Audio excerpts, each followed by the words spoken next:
هیئت را اصحاب ائمه تشکیل دادند. اونها شروع کردند بعد از حادثه کربلا دور هم جمع می شدن.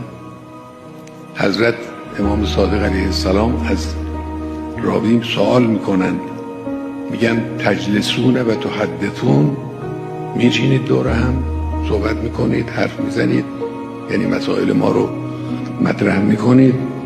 او جواب میده که بله این کار رو میکنیم، یعنی همین مجموعه هیئات. بعد حضرت میفرمایند که ان تلک المجالس احبها، من دوست میدارم این مجالس، قربان اون دل.